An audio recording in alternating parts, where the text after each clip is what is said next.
안녕하세요. 파산관제의 홍인필 변호사입니다. 오늘은 6월 19일입니다. 오늘은 제도의 파산에 대해서 다시 한번 복습하는 기회를 갖도록 하겠습니다. 이게 이제 어제 제가 쓴 글입니다. 페이스북이나 이런 밴드에다가 완제인 밴드에다 쓴 건데요. 한번 보겠습니다. 서울회생법원은 제도의 파산에 대해서 엄격한 입장을 취하지 않는 듯 합니다. 어떻게 할 수 있는가요? 좋은 경험을 당해보거나 옆의 변호사가 당한 좋은 경험을 구경했습니다. 제가 이제 어제 그 경험담은 아래에서 구체적으로 한번 언급해 보겠습니다.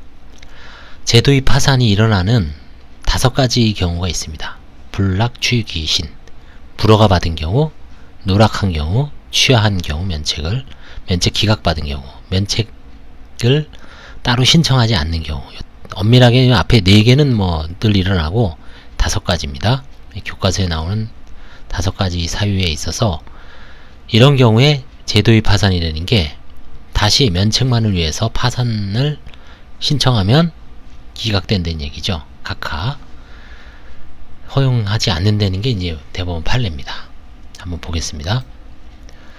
그래서 이제 이런 질문이 있죠. 현재 우리나라는 파산 선고를 받은 후 어떠한 이유로 면책을 받지 못한 경우에 아까 그랬죠. 불락, 취, 신 5가지 경우에 동일 사건에 대해서 면책 신청이 불가능한 걸로 알고 있습니다. 그렇죠? 이렇게 알고 있죠. 제도의 파산이 금지됐다고. 그러면 만약에 채무자가 파산 선고 면책을 받지는 못했지만 사기 파산으로 유죄 판결을 받음이 없이 10년이 지나 당연 복권이 되었다면 새롭게 파산 면책 신청이 가능한지 궁금합니다.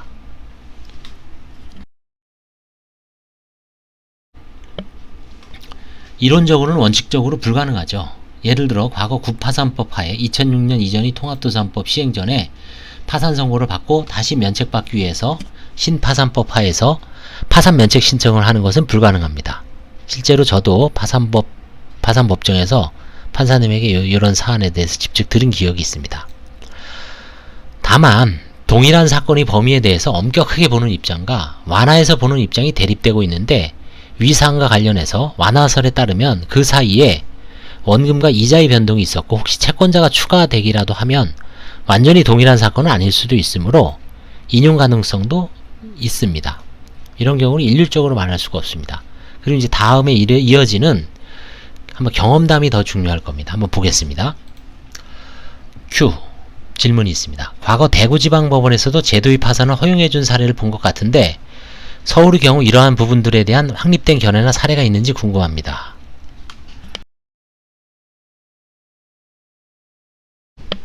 그래서 가장 중요한 거는 제도의 파산에 대한 실제 경험담을 제가 한번 풀어놨습니다.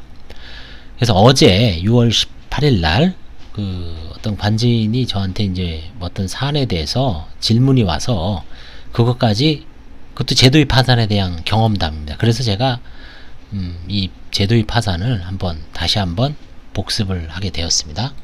볼까요? 제도의 파산 5가지 유형, 불락, 취, 신 있죠.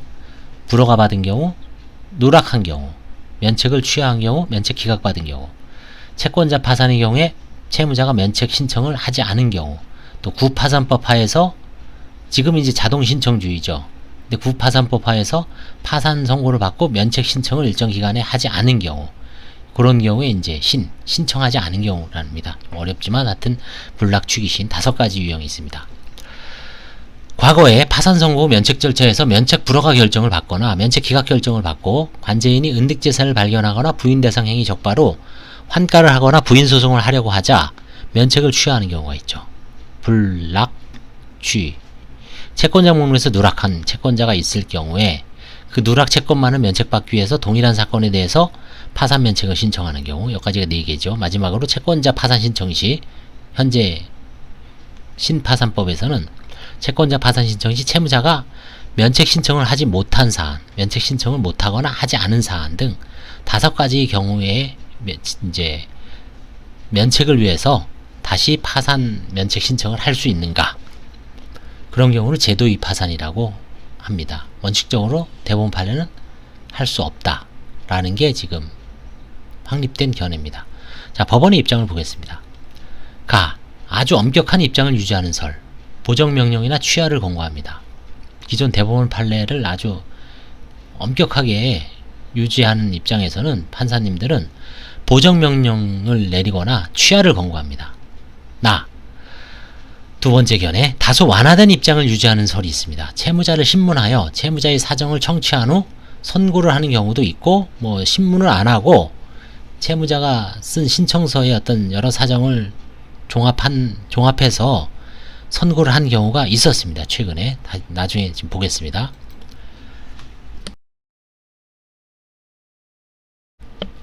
자, 3.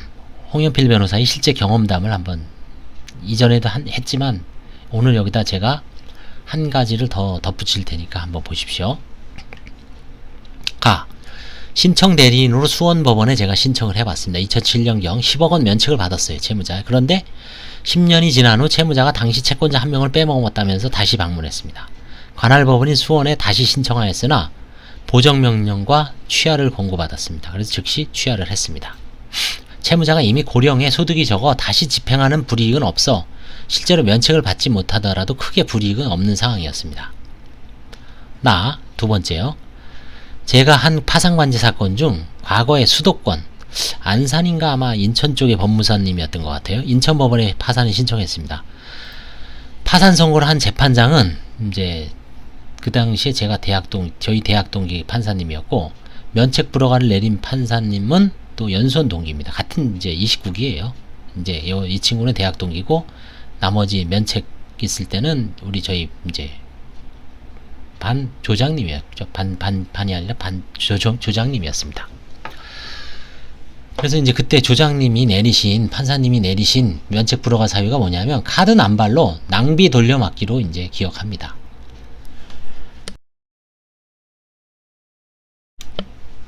그래서 이제 이때 이 판사님은 파산 선고를 했고, 다른 조장 판사님은 면책 불허가로 이제 채무자를 면책 불허가 시켰죠. 그래서 이 법무사는 이제 불허가를 받았죠. 사건이 2년 정도 이렇게 묵혀놓습니다. 그래서 이제 채무자가 어쩌지 해서 서울로 이주했어요. 서울중앙법원, 현재 서울회생법원이죠. 여기다가 그 당시에 그 기록을 그대로 통으로 복사했어요. 왜냐면 변한 게 없거든요. 그분은 망한 거 그대로고 재산이 있는 것도 아니고, 뭐 카드 돌려막기도 그대로고 사정도 그대로죠. 그 이후로 일용직도 그대로고, 그러니까 그 다음에 가족관계 증명서라든지 뭐 이런 게 그대로죠. 이혼한 적도 없고. 그래서 이분이 이제 그때 법무사, 제가 이렇게 보니까 처음엔 몰랐는데 나중에 이 기록을 통째로 복사했어요. 안산에 있는 인천에 낸 법원 기록을 그대로 복사하고 아마 몇몇 서류만 아마 새로 띄었을 거예요. 기록을 거의 그대로 복사해 제출했습니다. 관제인이 검토해보니 뭐 부채증명은 동일하죠. 첨부 서류가 거의 동일해요. 29종. 그러니까 판사가 파산 선고를 했어요. 원칙적으로 뭡니까? 서울에 있는 판사님도 이거 동일한 파산 선고 아니냐, 제도의 파산 아니냐, 신문을 열거나 할 수도 있었지만 뭐 파산이 선고됐어요. 판사님이 그냥 뭐 모르고서 선고한 건지 뭐 정확히 알 수는 없지만 일단은 파산이 선고된 게 중요하죠. 제도의 파산이나 마나 제도의 파산도 문제 삼는 판사가 문제 삼는 거지, 선고는 됐습니다. 일단 관제인이 조사해보니 특별히 문제될 것이 없어 면책을 했습니다. 관제인이 뒤늦게 이거 제도의 파산이라고 판사한테 얘기해봐야 판사님이 아이고 이거 내가 잘못했구나 해갖고 이거를 뭐 면책 불허가 시킬 수도 있지만, 면책 불허가 사유가 있나요? 없죠. 면책 기각 시킬 수도 있지만, 면책 기각 글쎄요. 근데 이 사안에서는 일단 제도의 파산이라도 선고는 판사가 하는 것이므로 선고 후에 면책 기각 의견을 내거나 2년 전의 사유로 동일하게 면책 불허가 의견을 내는 것도 가능하죠. 돌려막기가 있었는데 2년 내에 뭐 동일한 사유로 면책 불허가 의견을 내는 것도 가능합니다만, 개인 파산이 개인의 갱생을 목적으로 하므로 면책 내지 이제 면책 의견으로 올렸고, 판사님도 별 문제 없이 면책. 제도의 파산이라는 거는 문제가 되지 않았어요. 이 사안에서는 사실상의 제도의 파산인데, 제도의 파산을 누구도 꺼내서 문제 삼는 사람이 없었어요. 면책을 당하는 채권자도 이거 제도의 파산 아니냐라고 어필을 한 것도 아니고, 판사님도 그냥 선고를 해서 봐주자, 갱생시키자, 면책 판사님도 뭐 제도위 파산이 아니냐라고 해서 이거를 뭐 신문을 하거나 한 적도 없고, 관자인도 뒤늦게 내가 아는 척 하면서 이거 제도위 파산입니다 하면서 뭐 판사한테 마치 아는 척 하면서 판사가 잘못했다는 듯이 이런 거 없었습니다. 그냥 제도위 파산, 속으로 이거 제도위 파산인데 판사님 선고했구나, 그래 넘어가자, 면책 허가 의견. 이 인천 사건은 결국은 제도위 파산이지만 실질적으로 면책이 됐죠. 자, 그 다음에 이제 세 번째입니다. 채무자가 서울중앙법원 파산부, 현재 서울회생법원에 파산 선고를 받았어요. 근데 사행위를 저질러 무려 5곳의 채권자가 수익자를 상대로, 이 조카입니다, 수익자가 사행위 취소 청구를 순차적으로 청구하자 법무사인 대리인과 혹은 파산관제인도 어떤 변호사님이 선임됐어요. 나중에 제가 이렇게 보니까 법률적 논의 없이 면책을 취하했어요. 이 대리인이 그냥 뭐 취하해도 문제없다, 나중에 다시 하면 된다. 원래 이 파산관제인이 이제 선임이 됐으니까 이 5건의 사건을 전부 파산관제인이 소송 수개를 해서 소송 끝까지 마무리한 다음에 면책을 하든지 면책 불허가를 할 수도 있었는데, 일단 면책을 취하했습니다.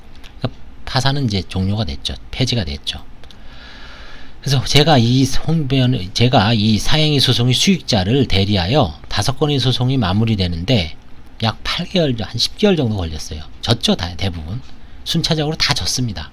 이 사행위가 명백하게 인정이 돼서. 그래서 이제 채무자가 다시 찾아와 파산 신청 대리인 변호사를 소개해달라고 하여 제가 신청 대리인 변호사를 소개해줬습니다. 제가 할 수는 없죠. 저는 관제인이었고. 그래서 다른 변호사님을, 관제인 출신, 이제 관제인이 아닌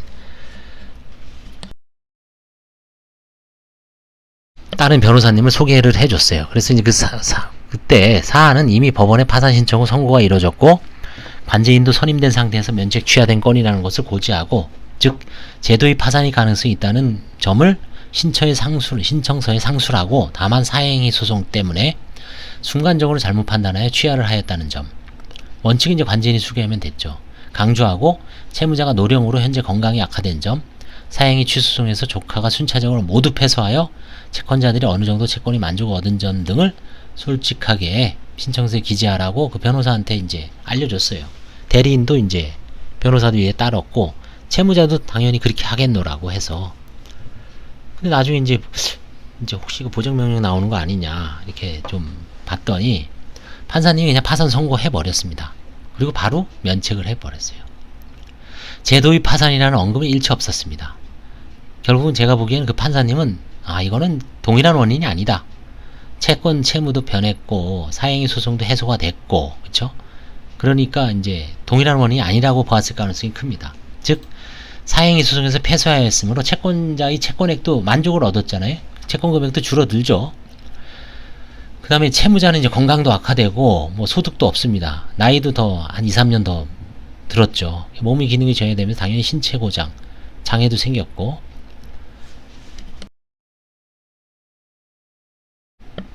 그래서 이제 근본적인 건 채무자의 채권이나 재산 상태에 대해서 동일한 사항이 아니에요. 특히 채권에 대해서 수는 똑같죠.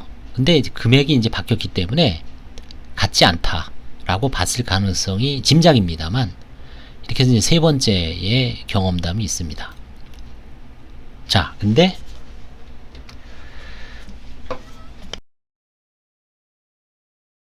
이제 네 번째 경험담, 이게 이제 어제 저겁니다. 왜 이런 얘기를 했냐면, 어제 이제 전화가 왔어요. 관제인입니다.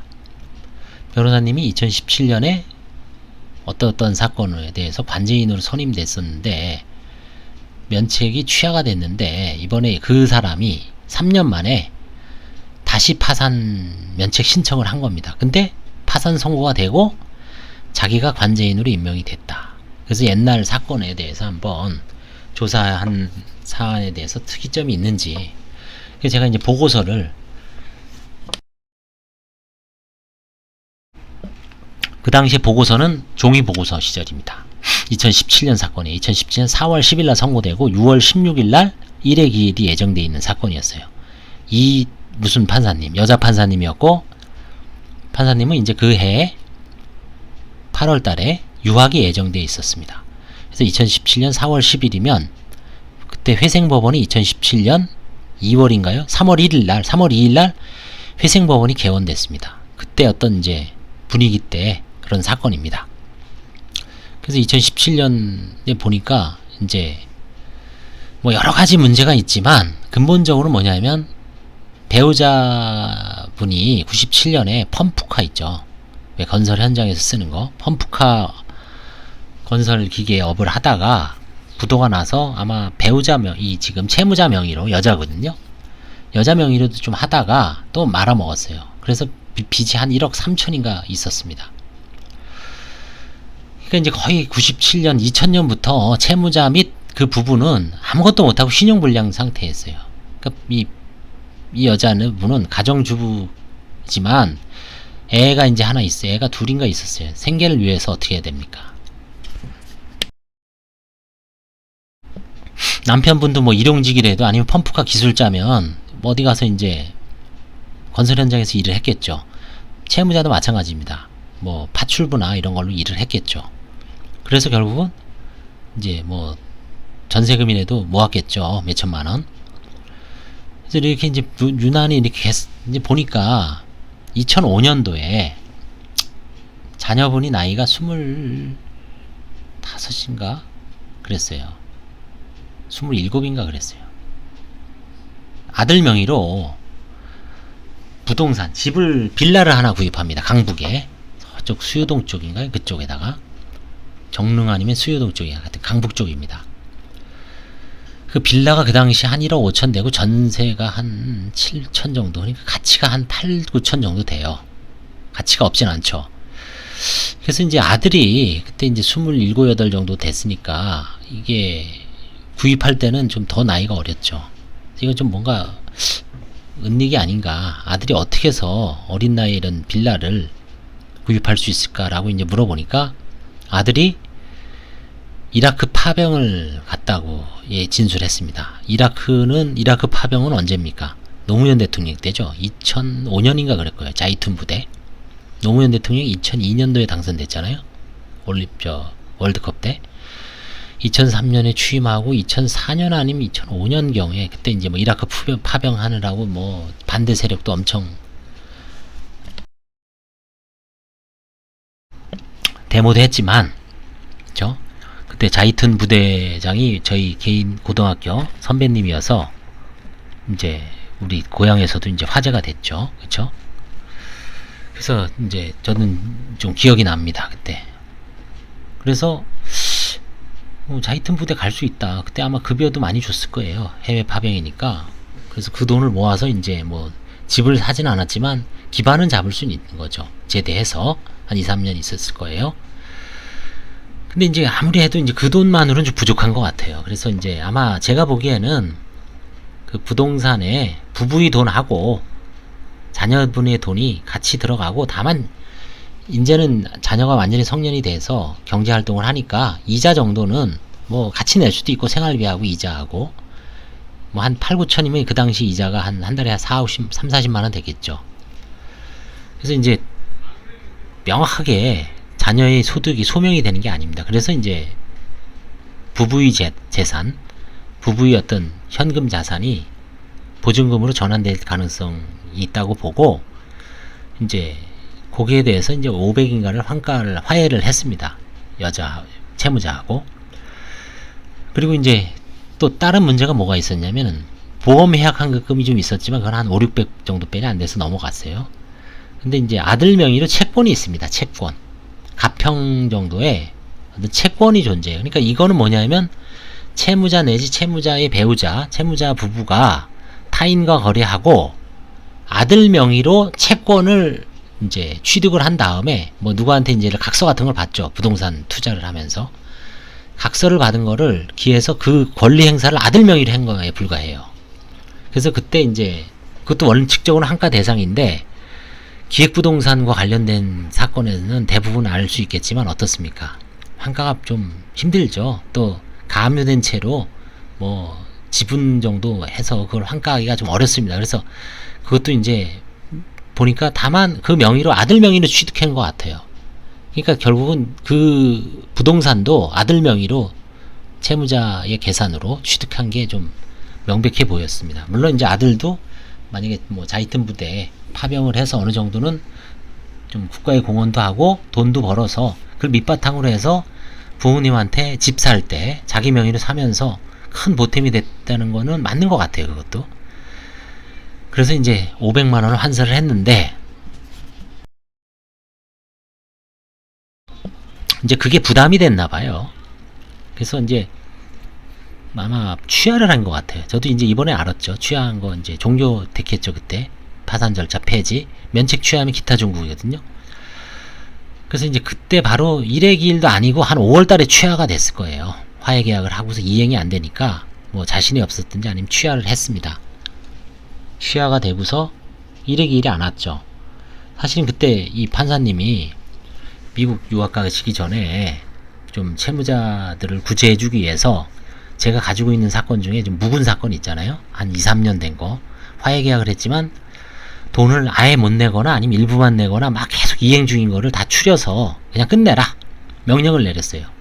그래서 이제 어떤 분은 돈을 하나도 한 700 정도 했는데 소송까지 해서 이겼는데 하나도 한 3년 동안 한 푼도 안 내고 계속 내겠다 했는데 안 낸 분 한 분 있었고 그 다음에 1000만 원인데 한 7, 800 낸 분 있었고 그 다음에 뭐 한 600인데 100만 내신 분 있었고 이렇게 한 돈을 좀 찔끔찔끔 내고 그래서 어떤 분은 이제 한 분은 하나도 안 내고 어떤 분은 뭐 대부분 안 내고 이런 분들은 사실은 더 기다렸으면 어떻게 될지 모르지만 그분들을 그냥 면책으로 종료했습니다. 면책. 이분도 취하 안 했으면은 뭐 근데 돈은 내야 됐겠죠. 그래서 약간 좀 사안은 달리지만 하여튼 그래서 이분이 이제 그렇게 해서 취하를 했습니다. 그럼 불락취 귀신 불락취 취하했죠. 그럼 제도의 파산이죠. 그래서 이분도 이제 이거를 여러 사람한테 전문가 변호사나 뭐 사무장 그 다음에 인터넷 뒤져서 제도의 파산에 대해서 많이 연구를 했을 거예요. 그래서 이거는 가능하다 아니다. 근데 이 사안에서 누구도 선뜻 아이고 그거 저 제도의 파산 아닙니다. 다른 원인이 따릅니다. 뭐 채권자를 더 넣으십시오. 그러면 제도의 파산이 아닐 가능성 맞아요. 그것도. 그렇지만 3년 동안 변한 게 없죠. 그렇죠? 그리고 면책을 취하한 이유가 재산에 대해서 뭔가 아들 명의로 취득한 재산에 대한 어떤 환가금을 내놓지 않으려는 의도가 나중에 밝혀지면 결국은 동일한 파산으로 봐서 면책 불허가 될 가능성도 전혀 없지는 않죠. 그렇죠? 그랬을 때 이게 과연 동일한 파산이냐 아니냐 이런 거에 대해서는 선뜻 누구도 내가 판사라면은 모르지만 내가 판단자가 아니고 조언자 입장이죠. 변호사나 법무사, 사무장, 대리인들은 그런 입장에서 이분한테 그거 동일 파산 아닙니다. 제도의 파산 아닙니다. 라고 자신있게 얘기할 사람이 있을까요? 저는 없다고 봅니다. 근데 이분은 이제 누군가가 이제 이거를 뭐 자신있게 부추겼든지 아니면 뭐 자신감을 가지고 해라 해서 결국은 이번에 3년 만에 다시 파산 면책 신청을 했지만 지금 현재 있는 판사님은 파산 선고를 했죠. 파산 선고를 했습니다. 그분도 여자 판사님이시죠. 203단독이시니까. 그렇죠? 맞아요. 그 관제인이 203단독. 저하고 작년에 같은 단독이었죠. 올해는 저는 213. 그분은 203. 작년에 같은 판사님 밑에 있었는데 이제 올해는 3하고 13하고 분리되고 판사님이 각자 부임하셔서 개인 파산이 10분이 됐죠. 작년에 5명이었는데 거기 이제 여자 판사님이 이걸 뭐 선고를 해버렸습니다. 뭐 제도의 파산이라는 걸 모르고서 할 수도 있지만 동일 파산에 대해서 이제 검색을 하거든요. 그래서 한 3년 전에 파산 선고가 있었다는 건 알죠. 그렇지만 뭐 그 신청서를 제가 못 봤지만 제대로 아마 썼을 거예요. 그래서 결국은 파산 선고를 했고 그 관제인이 저한테 이제 전화가 와서 자기가 보기에는 제도의 파산인데 판사님이 선고를 해버렸다.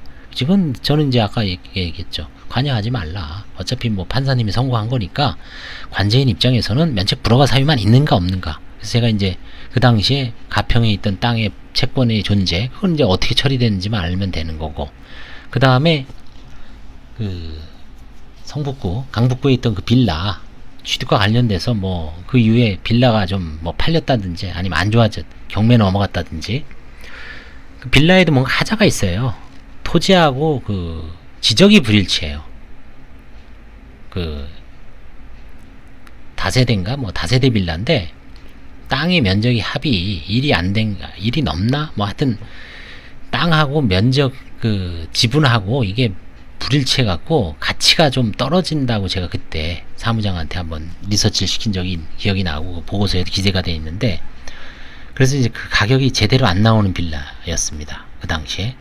그래서 그런 게 이후에 어떻게 결정됐는지 그런 걸 종합적으로 해보면 하여튼 이유가 어찌 됐든 그 사안은 파산 선고는 됐다.